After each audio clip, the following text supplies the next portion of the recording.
Chères auditrices, chers auditeurs, bienvenue pour votre podcast hebdomadaire Gola Sobet. Vous êtes habitués maintenant pour ce rendez-vous du vendredi qui se démocratise de plus en plus le vendredi, juste avant la première journée, le premier match de chaque journée de Liga Noche. Voilà, on est de retour avec notre formule qui marche plutôt bien, qui nous fait plaisir. On s'amuse à faire ces petits combinés, ces petits safe et à trouver un buteur qui a été trouvé la semaine dernière par moi et Alex. Donc on est plutôt content, même si les tickets sont tombés à l'eau.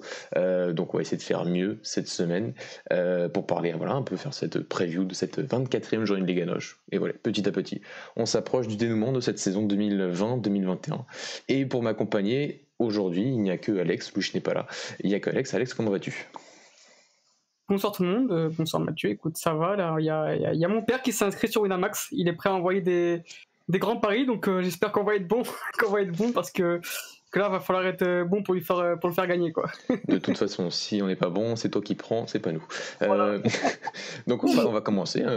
Les auditeurs qui nous suivent régulièrement sont habitués maintenant avec ce ticket entre guillemets safe. Pour voilà, on va faire le tour des matchs importants, essayer de aussi de retrouver quelques matchs un peu plus sympathiques en dehors de la grande bulle médiatique au Portugal.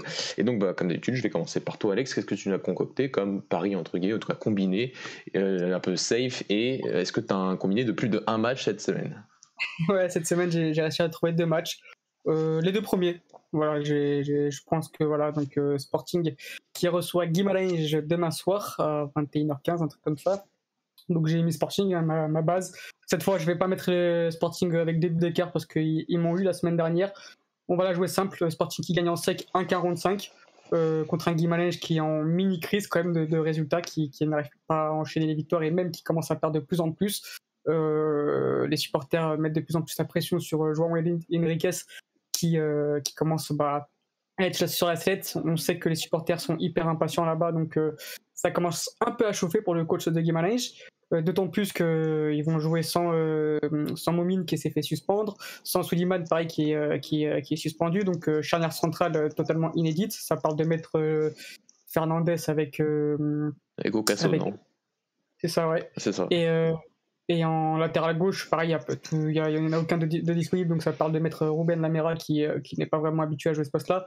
Donc voilà, vraiment une défense inédite, défense qui était censée être le point fort de Guimarães et qui commence à être de plus en plus mauvais. Je crois que c'est 15 buts pris sur les derniers matchs. Donc voilà, c'est un Guimarães qui n'est pas aussi sûr de ses forces comme pouvait l'être précédemment à l'extérieur. Donc voilà, je pense qu'un Sporting à domicile va faire l'affaire et va réussir à s'imposer, d'autant plus qu'il y a le retour de Paulinho devant. Donc au Sporting en sec, 1,45, et j'ai combiné avec ça avec la victoire de Porto à Portimonense.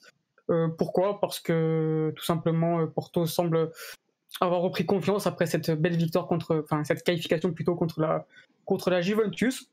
Et si on regarde un peu les stats des derniers matchs entre Portimonense et Porto, sur les 8 derniers matchs, depuis l'arrivée de Conceição, c'est 8 matchs et 8 victoires de Porto. Donc voilà, c'est sans appel, quoi. Enfin, il y a eu que au match aller, Portimonense avait ouvert le score, mais Porto s'était bien repris en gagnant 3-1 ensuite. Là, je vois Porto s'imposer assez facilement. Pareil, je ne mets pas le début d'écart parce qu'on ne sait jamais au Portugal. Mais voilà, ça me fait une belle cote. Les deux combinés, ça me fait une cote à 2,13 si je dis pas de bêtises. Oui, voilà, ouais. Donc Porto 1,42 et Sporting 1,50. Pardon. Donc voilà, ça fait les deux combinés, ça me fait une cote à 2,13. Donc papa, écoute-moi, tu peux mettre tes 100 €. Tes premiers paris remboursés, envoie la sacoche et tu me remercieras. 100 € sur le Sporting et Porto, c'est beaucoup. Non, c'est vrai que sur Guimarães, je vais faire mon combiné tout de suite, mais c'est vrai que sur Guimarães, je pense que ça méritera un podcast à la fin de la saison sur ce club qui a l'air d'avoir une bonne structure, mais c'est vrai qu'il y a une impatience un peu générale de la part des supporters, même si c'est vrai que les résultats actuellement sont pas ouf, mais sur le début de saison, il y avait quand même depuis l'arrivée de João Henrique au début, il y avait quand même un progrès assez constant. Donc voilà, il y a quand même certains entraîneurs qui ont été virés ces dernières saisons, enfin surtout les dernières, entre guillemets virés, Ivo Vieira, pour manque de résultats, sans vraiment prendre en compte le processus. Donc je pense que ça m'attendra qu'on fasse une petite réflexion à la fin de la saison, Alex, dans nos différents podcasts ou émissions qui reviendront dès la semaine prochaine, ne vous inquiétez pas. Sur les combinés, j'ai un match en commun avec toi, c'est le match du Sporting. C'est vrai que j'ai aussi mis le Sporting vainqueur, voilà, parce que c'est vrai que que le Sporting semble imbattable, en tout cas semble au moins ne jamais prendre de but, donc c'est soit entre guillemets match nul, soit entre guillemets soit victoire, c'est surtout victoire en ce moment, donc voilà, face à une équipe à domicile en plus, c'est face à une équipe de Guimarães qui aurait pu poser des problèmes, c'est-à-dire que pour moi avec une défense au complet, avec une défense centrale Georges Fernandez, Moumine et Mensah Sako au moins minimum en défense, plus l'organisation collective qu'a démontré en termes défensifs de Johan Elch depuis le début de la saison. Voilà, on pouvait s'attendre à un match comme face à Benfica où ça allait être difficile à contrer, enfin à désorganiser du côté du Sporting.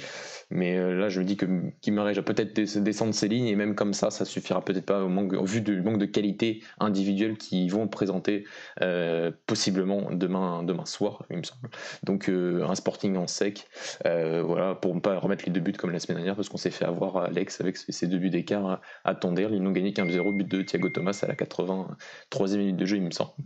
Et mon deuxième match aussi, je combine avec un deuxième match, c'est la victoire, c'est les 2 équipes qui marquent entre Braga et Benfica, parce que j'attends un match assez ouvert, un match entre 2 équipes qui vont entre guillemets espérer le tournant de leur fin de saison après ce match. Braga peut mettre, si je ne me trompe pas, 5 points Benfica en cas de victoire. Benfica peut repasser devant Braga en cas de victoire et reprendre la 3e place et se rapprocher des places qualificatives pour la Ligue des Champions, et se rapprocher de Porto, ne pas laisser Porto filer si Porto gagne demain soir. Donc voilà, déjà j'ai pas le souvenir d'un match, ça fait longtemps que j'ai pas vu un match Braga-Benfica où il n'y a pas les 2 équipes qui ne marquent pas, donc je joue sur ça, pas sur sur une équipe qui gagne ou un match nul, mais sur entre guillemets un peu de spectacle. On en a eu un peu sur les derniers Braga Benfica. Donc c'était l'année dernière avec le but de Jean Paille, non, c'est tout. C'est vrai que Benfica n'avait pas marqué. C'est vrai que ma réflexion était quand est-ce que nous n'avons pas marqué, ce qui est logiquement plus fréquent. Donc voilà, donc c'est vrai que ça fait un peu plus d'un an, mais c'est vrai que sur les derniers, après c'est vrai qu'il y a eu des matchs où les 2 équipes marquent généralement. Donc voilà, sur les 2 derniers matchs aussi, 3-2 lors du match aller et 2-1 lors du match de Coupe de la Ligue. Donc voilà, entre deux équipes avec de la qualité, j'attends pas un Braga qui jouera de la même façon que lors de la première rencontre en championnat où ça va être un match un peu plus fermé, on est un peu plus fermé le jeu, on s'en souvient, tu as un fort enchaînement de matchs à l'époque et pas mal de joueurs absents. Donc voilà, et donc combiner tout ça, c'est 1,50, 1,50, 2,25. On double généralement sur ce pari Alex et on double plutôt à peu près 2,25 de mon côté, en espérant que ça passe cette semaine. C'est censé être le pari safe et nos 2 paris safe de la semaine dernière ne sont pas passés. Donc On va essayer de se rattraper. On va essayer de se rattraper. On va essayer aussi de se rattraper avec le pari fun. Le mien la semaine dernière c'était Passos qui a presque, enfin pas tant que ça, mais voilà, j'avais joué le match nul de Passos et Passos n'a pas fait un très bon match la semaine dernière, ou plutôt Porto a fait un plutôt bon match face à Passos, surtout en 2e période.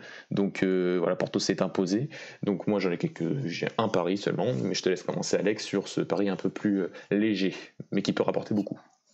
Alors mon pari fun, donc c'est Morelense qui va gagner à Passos. Voilà, justement. Pourquoi ? Parce que tout simplement Morelense à l'extérieur, c'est vraiment solide sur les 5 derniers matchs, c'est 4 victoires si je ne dis pas de bêtises. L'équipe de Vasco Seabra, c'est très solide à l'extérieur. Bien que Passos soit aussi bon à domicile, mais j'ai l'impression que ça commence un tout petit peu à s'essouffler pour Passos. Donc voilà, je me dis une cote à 4,10, ça peut être jouable pour Morelense. Et ensuite, il y a la théorie du ex. Voilà, Vasco Seabra qui va retrouver pour la toute première fois son ex-équipe, Passos. Donc c'est avec cette équipe-là qu'il a commencé sa jeune carrière d'entraîneur. Donc je me dis pourquoi pas leur jouer un petit mauvais tour. Pourquoi pas, c'est vrai qu'il me semble que Passos n'a perdu qu'un match à domicile cette saison, c'est face au Sporting, et ça devait être l'une des premières journées, si je me trompe pas, donc si je me trompe pas, mais je crois pas parce que Porto a perdu, Braga aussi, donc ça reste une équipe qui est quand même, oui, t'as raison, très très très solide à domicile, et donc voilà, pourquoi pas, entre 2 entraîneurs qui se ressemblent, qui représentent un peu la nouvelle génération, en tout cas un peu cette fin de trentenaire et ces quarantenaires et qui sont talentueux. Donc match à suivre. C'est peut-être l'un des matchs à suivre les plus importants, intéressants cette saison, lors de cette journée hors grand.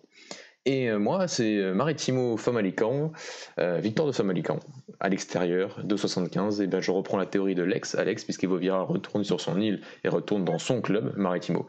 C'est là où il a aussi commencé en tant qu'entraîneur principal. Et voilà, le code de Famalicão à 2,75 parce que voilà, le premier match à Sabraga a quand même été sacrément intéressant, malgré moi. Mais c'est vrai que Famalicão, on a senti. Voilà, on savait que c'était une équipe qui avait de la qualité individuelle, mais qui collectivement était vraiment au fond du trou.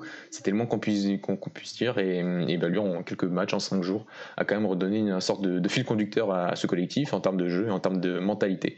Donc voilà, j'espère tout simplement qu'il n'aura pas pris des points à Braga pour rien et qu'il ira s'imposer à Maritimo dans un duel pour le maintien, deux équipes qui jouent clairement le maintien cette saison finalement, et pour la deuxième de Julio Velasquez qui est arrivé à Maritimo, l'ancien entraîneur de Setúbal et de Beléniens, et qui donc commence et il va aussi tenter le maintien. Lui qui a succédé à Milton Mendes il y a quelques semaines, quelques jours même, enfin une semaine, et donc c'est une cote à 2,75. Voilà, c'est aussi un peu plus élevé que la première, mais juste Famalicão à l'extérieur, c'est déjà pas mal. Alex, Ouais. pour finir, un buteur, est-ce qu'on va être aussi bon que la semaine dernière? À toi de me dire. Alors, on va être créatif, hein, parce que c'est vrai qu'on aurait pu mettre des paris, etc. Voilà. On met plus Taremi, on met plus Seferovic, on essaie de trouver des trucs intéressants. Donc, je me suis penché sur Tondela Santa Clara avec le buteur Mario Gonzalez. Voilà, Mario Gonzalez voilà, ça reste un bon petit joueur de Tondela. J'ai bien aimé son match contre Sporting. 6 buts cette saison. Ça fait un moment qu'il n'a pas marqué, donc un peu comme Thiago Thomas la semaine dernière, pardon. Forcément, un buteur, c'est période creuse, mais ça a fini par marquer à chaque fois. Donc, je me dis que Mario Gonzalez, coté à 3,20, je crois, ça peut être pas mal face à Santa Clara. Je suis heureux que tu le mettes un peu en avant. C'est une des petites révélations de Tondela de cette saison. En termes d'effectif global, c'est pas énorme en termes de qualité, mais collectivement, c'est une équipe qui a cette culture du collectif pour se maintenir, et on le voit ces dernières saisons. Et donc, je suis content que tu mettes en valeur. Il me semble qu'il a fait une interview aujourd'hui ou hier, je sais plus. En disant que les buts allaient arriver, mais c'est vrai qu'en termes de jeu, c'est un attaquant aussi intéressant. Et moi, mon buteur, ça va être Ryan Gold. C'est pas un buteur, c'est vrai, mais ça reste un joueur qui marque des buts cette saison, 7 buts, il me semble, en championnat. Donc voilà, qui va recevoir, non, ils vont à Boavista, Farense. Georges Kocht se déplace à Boavista. Voilà, pourquoi? Parce qu'il a quand même pas été appelé avec la sélection écossaise cette semaine, et ça a beaucoup fait parler du côté de l'Angleterre, en tout cas du Royaume-Uni, par certains spécialistes du football portugais, mais anglophone, et qui étaient très surpris, voire choqués de ne pas voir Ryan Gold appelé cette fois-ci en sélection écossaise. C'est vrai qu'il n'a pas fait partie de cette équipe qui s'est qualifiée en novembre dernier pour l'Euro, parce que l'Écosse ira à l'Euro en juin prochain. Donc c'est choix de groupe. C'est pas le seul entraîneur, c'est la seule sélection qui fait ça. Et Ryan Gold. Donc j'ai envie de croire qu'il va se révolter, mais surtout aussi pour la qualité du joueur qui montre qu'il a un certain sens du but. Et donc voilà, une cote à 3,75. On parie sur un beau match et un but de Ryan Gold. Et si pour l'info, de l'autre côté, l'autre créatif intéressant du côté de Boavista, c'est Angel Gomez. Sa cote est à 3,80. Donc voilà, pour la petite information. Donc voilà, Alex, on a fini. Donc voilà, vous avez tous nos paris pour cette semaine. Nous, on se retrouve la semaine prochaine, puisque voilà, il y aura une Liga NOS qui va faire une petite interruption, et donc on aura le temps de faire un petit bilan et une petite projection sur la fin de la saison. Et bien sûr, dès la semaine prochaine, il y a une grosse actualité en termes de sélection, hein, la sélection A, la sélection U21 qui commence son euro, un euro spécial, qui verra Jota et Raphaël Léon à la maison. Ça va être assez drôle d'affronter l'Angleterre avec certains joueurs, mais voilà, on va suivre ça de très très près et vous faire vivre ces 2 semaines internationales. N'hésitez pas à nous suivre sur tous nos réseaux sociaux, Twitter, Facebook, Instagram. N'hésitez pas à aller revoir le live d'Alex d'ailleurs sur la liste des U21 et des A hier sur Instagram. T'as pas oublié d'enregistrer cette fois-ci? C'est pas moi, j'ai enregistré, c'est bon. Voilà, c'est bon. Donc vous pouvez aller le revoir sur notre Instagram. Et sur YouTube, n'hésitez pas à mettre un petit pouce bleu et à vous abonner. Sur Apple Podcast, les 5 étoiles, ça fait toujours très plaisir. Et nous, on se retrouve dès la semaine prochaine. Ciao. Ciao.